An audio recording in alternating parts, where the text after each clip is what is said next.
Salut, bonjour, c'est le balein de Yingi. Alors, ce matin, j'aimerais faire une vidéo sur cette attaque perpétrée par les sécessionnistes sur le convoi du gouverneur du Sud-Ouest, Bernard Okalia Bilai. Cela se serait produit,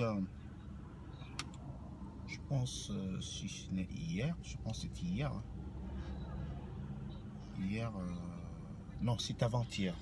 C'était le jeudi. C'était le jeudi que cela s'est produit, je crois. Mais bon, la date n'est pas aussi importante. Ce qui est important, c'est d'essayer de disséquer un peu cette attaque et de voir les conséquences, en fait. Quelles sont les conséquences, s'il y en a? Est-ce qu'il y a des leçons à tirer?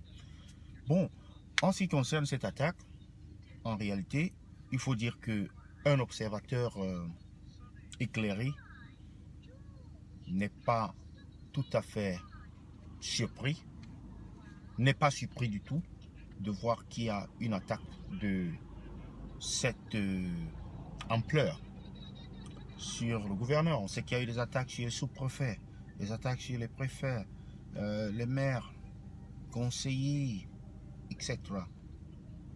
Cependant, ce qui est intéressant ici, c'est de savoir que le gouvernement a tendance à faire croire aux gens ou à la masse ou à la population que la situation est sous contrôle et que la situation s'améliore et que les choses redeviennent à la normale, c'est-à-dire il y a la sécurité, il y a la paix. Et donc des événements comme ça, qui ne se sont pas produits tout au début de la crise, c'est-à-dire il y a de cela 12 mois ou 14 mois ou 15 mois, se produisent maintenant. Et franchement, cela n'a aucune autre explication que de faire transparaître, n'est-ce pas, c'est-à-dire la gravité de la situation. C'est force est de constater que, de un, soit l'armée n'a pas suffisamment de personnel pour assurer la sécurité tout au long de ce tronçon, soit simplement l'armée a peur des pertes et se méfie d'envoyer des gens pour aller sécuriser la voie et afin que le gouverneur puisse passer. Et en passant, c'est le gouverneur du Sud-Ouest. Mais il faut noter quelque chose. J'ai fait sur ma vidéo précédente j'ai parlé d'un incident, c'est-à-dire un pick-up qui a été volé à Bafoussam et qui a réussi à se retrouver à Douala, et il a été interpellé dans la ville de Douala. Alors qu'il devait avoir des contrôles policiers, militaires, gendarmes, contrôles mixtes, appelez-les comme vous voulez, un peu partout tout le long de ce tronçon. En plus, c'est une zone de guerre, en fait. C'est-à-dire, techniquement, on peut l'appeler une zone de guerre, même si ce n'est pas concrètement, comme c'est pas officiellement, je veux dire. Mais bon, ce véhicule a quand même pu faire tout ce tronçon. C'est-à-dire que s'il y a des armes qui doivent passer, vous voyez comment ces armes peuvent facilement circuler pour arriver là où elles doivent arriver. Des personnes qui doivent circuler munies de quelques jetons, des billets de banque, et puis ils vont se retrouver là, ils peuvent se retrouver. Donc c'est comme ça que la corruption, c'est en fait la conséquence de la corruption. Une corruption étatique que l'État se refuse de stopper.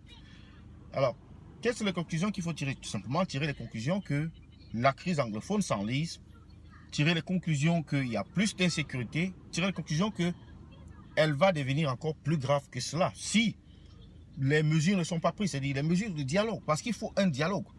Vous savez, les États-Unis ont engagé la guerre en Irak, en Afghanistan, ils ont fui. Ils ont engagé une guerre en Irak, ils ont fui. Je ne dis pas que ça c'est le même contexte, mais c'est la même chose. À un moment donné, l'effort de guerre, on ne parvient plus à le supporter. C'est-à-dire, financièrement, il faut commencer à prendre du budget dans un autre budget, prendre de l'argent dans un autre projet pour pouvoir financer cela.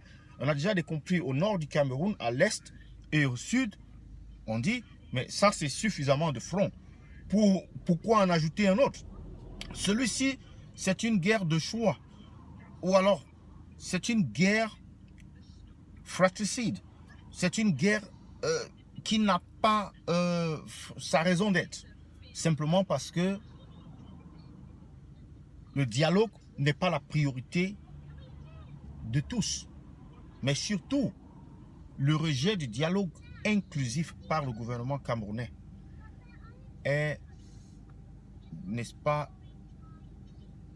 ce qui conduit ou bien ce qui, en fait, se traduit par cette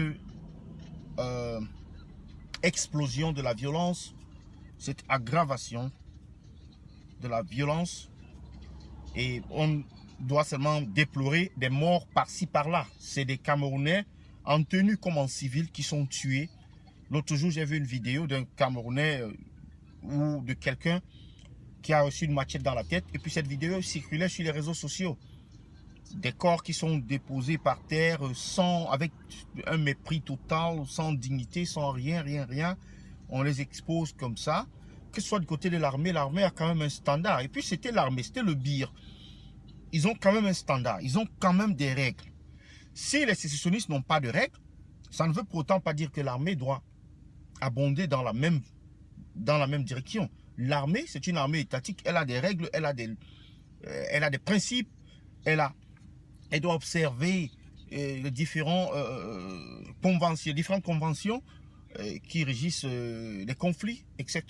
Donc je voulais savoir ce que vous pensez par rapport à cette attaque du gouverneur du Sud-Ouest, Bernard Okalia Bilai. Et vous laissez vos commentaires, partagez la vidéo. Merci, à bientôt. Bon dimanche.